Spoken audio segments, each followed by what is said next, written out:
claims regarding the assassination of John F. Kennedy that go beyond conspiracy theories. Don Adams speaks clearly and concisely when describing the events of November 22nd, 1963, the day that President Kennedy was killed, and he doesn't waver from his position that Lee Harvey Oswald did not kill President John F. Kennedy in Dallas.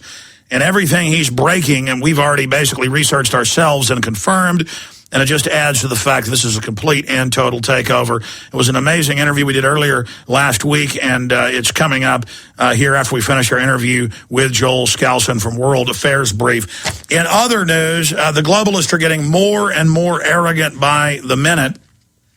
They came out in the last week and said, in the Associated Press, Time Magazine, you name it. Well, here's the Time headline. The government's new right to track your every move with GPS.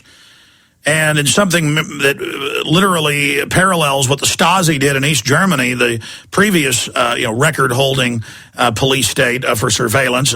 Now England and the United States are starting to dwarf it.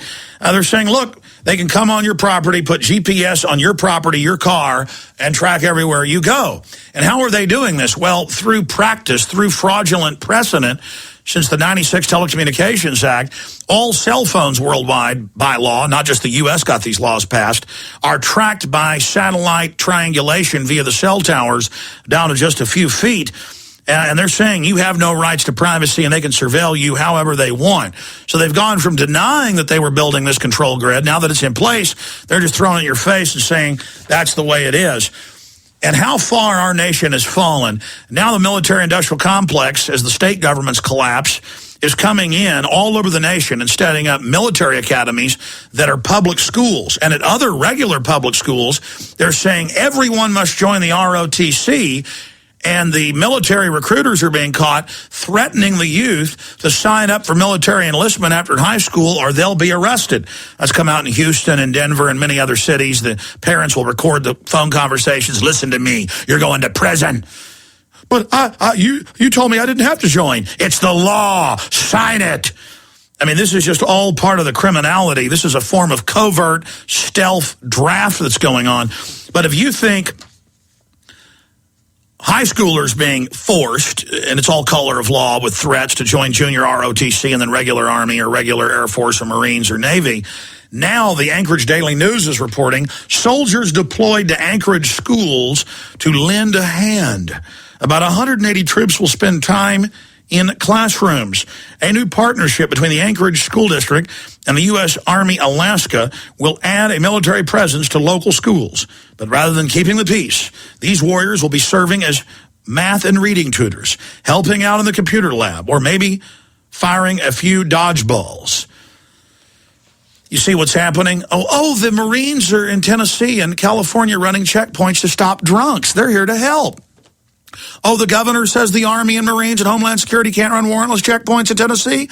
Oh, they'll just go ahead and do it. We cover that interviewing state rep and also quotes from the governor in my film Police State 4, The Rise of FEMA. This is so lawless. This is so brazen, the way that they are doing this. And it says that they're getting them used to a military presence in the school. But remember, in the late 1990s, Hobbs Middle School, Pensacola, Florida, it was in the local newspaper, and we have this archived at Infowars.com, where the Marines came and took over and didn't tell them it was a drill and said, we're taking you to camps. Bill Clinton wants you to know what martial law is like. This is just the country being fully occupied by a stealth military takeover, a giant psyop, and it's meant to condition the troops, the police, the local citizens, the students, everybody.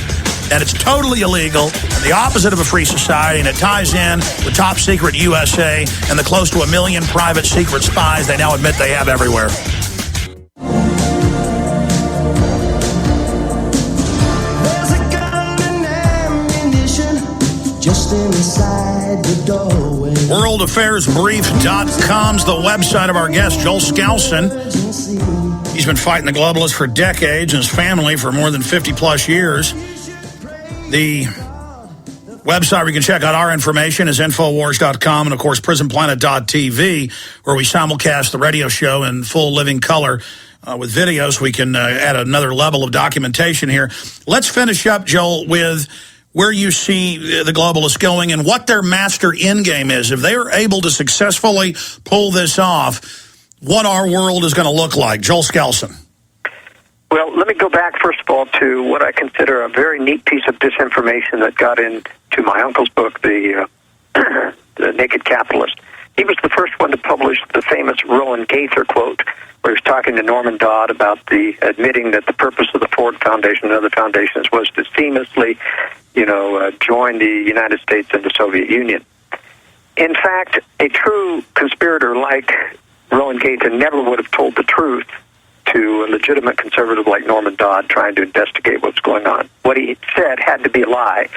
But it made it believable. He had to give some excuse because it was very obvious to the conservatives, that my uncle noted this in The Naked Communist, that the capitalists, the people in government, were continuing to fund communism. They brought Mao to power. They paved the way for the Sandinistas in Nicaragua and ousted Batista to get Fidel Castro on. So either they were communists, or in fact they were using the communists for something. And the Rowan Gaither quote kind of tends to give a feeling like, well, there was a benevolent reason for all of this assisting communism. That's so that we can blend these two societies in. Well, 7277 State Department document basically says that. Well, here's what I think is really happening. First of all, I think that Russia and China are legitimate predator competitors for world government control. These are not being controlled directly by the Anglo-American establishment. I agree. It's like the British creating Hitler. That's right. He was not their puppet. They were, in fact, facilitating him because of the dialectic, because they wanted to have war. War would give them the excuse to create world government. Well, that's like funding the radical Muslims for 50 years. Exactly. It's like funding the environmentalists when they want to shut down domestic oil production. And that's exactly what they're doing. So they play this dialectic. We have to be very careful of absorbing disinformation like that, which gives plausible reasons for things which are not truly the real reason behind it. So here's what I think is going to happen. You have three separate predators. China, predator centers. China, Russia, and the Anglo-American establishment, or what I call the globalists. Now, they're intending to destroy one another. Right now, China and Russia are in a semi-quasi-alliance because they want to take down the West. And the globalists in the West, in fact, have been facilitating the rise of communism, not only to break down other governments so they can ride in as a rescuer and save countries from the evils of communism with their semi-socialist position, slightly better, but still controlling. But more than that, they are facilitating and hiding and covering up for, especially Russian military dominance, Russian rearmament. They are exposing a little bit, but always downplaying it in their annual report about the Chinese military threat. But you notice, Alex, there is no Pentagon report on the Russian military threat any year at all. And Russia is far in advance of Red China in terms of its stockpile of nuclear weapons, underground bunker systems in the Yamato mountain area, and biological and chemical weapons, clearly preparing to not only win, but continue to produce nuclear weapons after the beginning of a nuclear war. And the government's covering for it. Nothing's more telling of that in the 1997 story, front page New York Times, about the bunker city under Yamato Mountain, and the CIA says, we're not worried, it's defensive. Well, how did they know it was defensive? They've never been in it. They were covering for it. They've never been in it to this day. And yet they still say that Russia is in compliance with all treaties. Absolute lies. So why are they? Are they communists? No, they're not communists. Was Alger Hiss a communist? Yes, he joined the party, but I believe Alger Hiss was a globalist who had gone into the Communist Party to help facilitate their integration within the state, but to also manipulate. Well, that's like the Rockefellers and Arm & Hammer giving them the industrial funding after World War II and right into Vietnam. I mean, they have to create the crises so they have an excuse to tax and build up their infrastructure, which isn't just pointed outward, it's also pointed inward. Separately, you raised this before we get into the big picture again and their domestic control system and how we combat that, taking back the states and local governments. You talked about disinformation campaigns. You talked about how they try to put out, unbelievable garbage. And even if you try to be accurate, sometimes, you fall for it. None of us are perfect. But clearly, and Cass Sunstein admits this, and we have other documents where the government admits they're doing it, but the White House regulations are, says they're on the web posing as patriots, posing as conservatives, posing as conspiracy theorists to be outlandish. And he said the government and mainstream media have no credibility. We've read these quotes, even been in the Associated Press. He said they also create infighting, classic COINTELPRO that was used in this country. And I see them just pulling out all the stops on it right now, really trying to get us to fight with each other. And anybody you see on the web, in my experience, who spends even 30% of their time or more infighting or calling for violence, it comes out like Hal Turner, they're feds. Absolutely. Hal Turner, of course, is a classic example of somebody who really tried to instigate infighting and tension within the web. I think it's very important for us to be very, very careful, especially about the doomsday scenarios. Now, I am ultimately pessimistic about things. At least I'm hedging my bets. I feel like even though there's still a chance that we can overturn this, we can only do so if we expose enough of the actual conspiracy facts and theories that are there. And since conspiracy is anathema to the mainstream media and to almost everyone has been cautioned to think, oh, you can't accept conspiracy. I mean, they are predisposing the people to reject the very evidence that can blow this thing wide open. But with all that, whether or not we can do it or whether or not we can't win, the point is we always ought to be prepared for a takedown. It would be unwise to be going forward with blind optimism and not understand the warning I'm giving about this Third World War, nuclear war that's being. I mean, there's got to be some reason why the government is protecting the Russia in their preparation for war. Well, let's talk about what you were getting into with the underground bases. I mean, I've had national TV shows here interviewing me saying, Mr. Jones, you say there's underground bases. Well, in Switzerland, they're public with 2 years' supply of food and weapons for their entire population. Our government has spent more, from the evidence I've seen, correct me because you're an expert in this specific area, than other governments like Russia and China. But those aren't for the American people. They're for the elite. And they admit it's part of this continuity of government program, which they can also use as their pretext to take over. Now, there's also another element to the underground bases that's occurring. There are a lot of secret projects that are going on in development in Area 51 and other underground secret bases. And there are bunker systems, there's underground factory bases.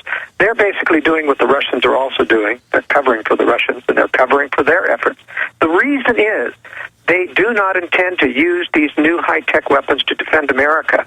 They intend, as PDD-60 outlined during the Clinton administration, to have America absorb a nuclear first strike. Then they can come out of their bunkers and say, oh, the Russians deceived us. We didn't know that they were preparing, just like they claim they didn't know about 9/11.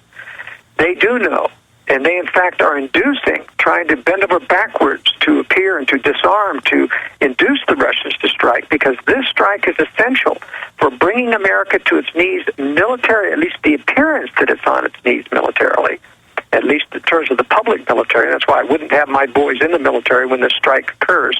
They're going to get nuked. And then our government's going to allow it to happen. They're going to come out of their bunkers and say, we're innocent, we didn't know, the Russians deceived us, but now we have no choice but to give military power, to rebuild, give military power to a world army to prosecute this great new patriotic war. And then we'll start to see these secret high-tech weapons come out of the underground bases. It'll be after the fact, after we've lost our liberty, after we've been talked into giving our sovereignty. I agree totally. They need these catastrophes because if you read their deeper writings that are all published, it goes back to the French Revolution and the Jacobins and the Illuminati. They wanted a 10-day-a-week week. They wanted to end the family. I mean, everything we see in communism and eugenics and socialism and collectivism really drew on older ideas, but came into a type of coalescence during the French Revolution.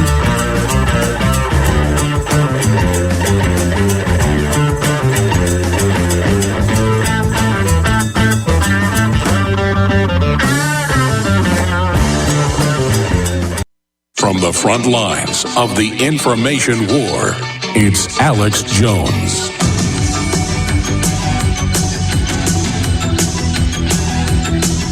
I'll I'll be getting back into the North American Union and how a private consortium of banks is dissolving our sovereignty through treason at the presidential and congressional level as they sign away our authority. Obama is not only suing Arizona, he's now going to the UN, asking them to go after Arizona. That is coming up. But for the rest of this hour and 5 minutes into the next hour, Don Adams, who we talked about in the last 2 days,